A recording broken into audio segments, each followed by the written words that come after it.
All right, welcome back to Captain Clipboard. I see you made it back. I lost me eye in a terrible pick from last week. I'll get into more of that later in the show. Anyway, this is what we're playing for. The jewels. Yeah, no, not the family jewels. The jewels that you win for winning your championships. This week, we've got 4 teams on a bye starting here. From here on out, for the next few weeks, there's going to be bye weeks with lots of teams sitting out, going on 1-week vacations. How about that? Not good for the captain, but good for them. We've got Philly, Atlanta, Carolina, and the Arizona Cardinals all going on a 1-week vacation. Hopefully they'll come back and they'll get their mojo back so they can win some of this. Hello and welcome back to CaptainClipboard.com. This is week 4, the quarter point of our season of fantasy football picks and predictions. And this week we've got some good ones on hand, on tap. The morning games we're going to start off with, we've got Detroit Lions taking on the Chicago Bears, division rivals, and they've played each other really tough over the last few years. Despite Detroit's record and losing 19 in a row before last week, they've played really tough, though, against the Bears. The Bears have not really buried them or torn them up. It's been really close games. I think it's going to be a close one again this week in Chicago, but I'm going to have to go with the Bears. Next up, we have another division matchup. It's the Cincinnati Bengals at the Cleveland Browns. These two teams know each other well, but one team's on the rise and the other's on the way down.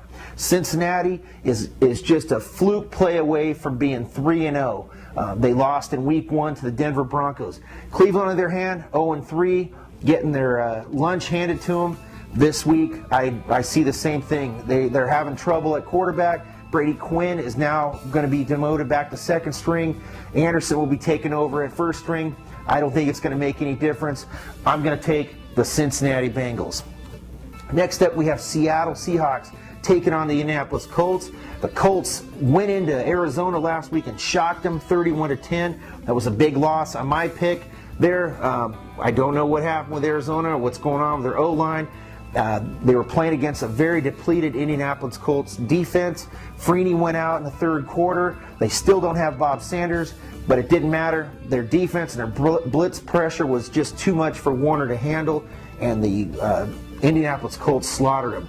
This week, though, with Indy at home, Seattle plays tough. They're going to be all right. I don't know if they're going to have Hasselbeck back this week. It's still kind of up in the air, maybe Seneca Wallace. Either way, I'm going to take Indianapolis Colts. Next up, we have New York Giants going on the road to take on the Kansas City Chiefs. The Giants are 3-0, and the Chiefs are 0-3. So you can only guess which team I'm picking this week. You got it. I'm going to go with the New York Giants. We'll be back in a couple of seconds here. We'll finish up the rest of the morning games, and then we'll have the afternoon games after that. Hey gang, Captain Clipboard here again, doing a little recap of week 3, letting you know how we did with our picks. Well, we're back on track. It's a good thing. We're 12-4 last week, and it was good. Let me tell you, I'm feeling good about myself. I'm ready to toot my horn again. 12-4 for the week, and 34-14 on the year. That's right, boys and girls. We've moved up 1 percentage point. We're 70% on the year, and it's only going to go up. Trust me. Well, we had a tough loss. The Raiders, our black pirate ship, we were flying their flag, and well, we don't know what happened to them. Their ship sunk somewhere, and the Broncos came in and they mauled them. But it was all bad. That's how I lost my eye.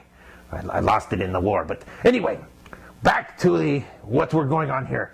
We lost that game and a few other ones that were kind of tough. There were some pretty good upsets that happened. Some Jekyll and Hyde teams like the Houston Texans, we don't know from week to week which way they want to go. Up, down, up, down. Anyway, this week also starts the bye weeks. That's right. From here on to about week 11 or 12, if I'm not mistaken, but I'll have to look into it, the teams will be taking a 1-week vacation. That's right. 1-week vacation. Oh, must be nice getting paid all that money and getting to sit around. The captain wouldn't know. But anyway, Philadelphia, Carolina, Atlanta, and Arizona get their 1-week little vacation this week. So pay attention, boys and girls out there, and make your adjustments wisely on your fantasy teams. As well as remember that they won't be around to pick. You can't make the pick with somebody that's not there. Anyway, If you've got questions, I've got answers for you. So you can go to my email address. Yes, the captain has an email address. It's captainclipboard@gmail.com. That's right. Send me your questions, and I'll be sure to get the answer on the show next week. All right, welcome back. We're still here with the picks and predictions portion of our show. These are the early games, and we've got the Baltimore Ravens heading up to New England. Baltimore is 3-0 against the 2-1 New England Patriots. Patriots have still, like I've said over the last few weeks, are still dealing with the loss of a few defensive players, specifically Richard Seymour going to the Oakland Raiders. Jared Mayo is still out. He's going to be out for probably another 6 weeks. Wes Welker was out again for the second week in a row. They're just really messed up and dinged up, but they were able to pull off a really big victory at home last week over the Atlanta Falcons. That was a big game for them, kind of a boost in morale for them. Baltimore, on the other hand, is coming off a huge win over the Cleveland Browns, which we saw that coming a mile away, but nice to see them do what they did, especially against an inferior team. This week is going to be a big pick. I'm going to take the Baltimore Ravens. I'm going to go out on a limb with this one. This one is going to be my upset pick of the week. Ravens are going to stay undefeated. They're going to go up there. It's going to be too much defense for Tom Brady to handle. And I think with Joe Flacco, second-year quarterback, he's playing awesome, and his receivers are gelling. Everything is going great. They've got a solid running game and a solid run defense. Like I said, we're going with the Ravens.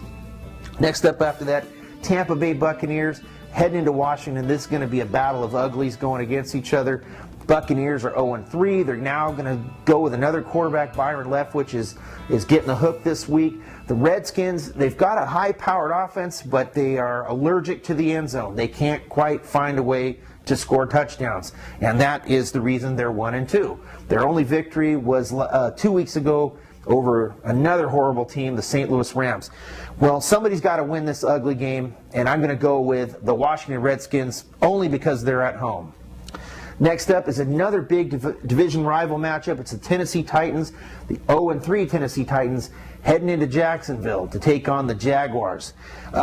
This is going to be a really tough game, a really close game. These guys know each other well. They play each other well.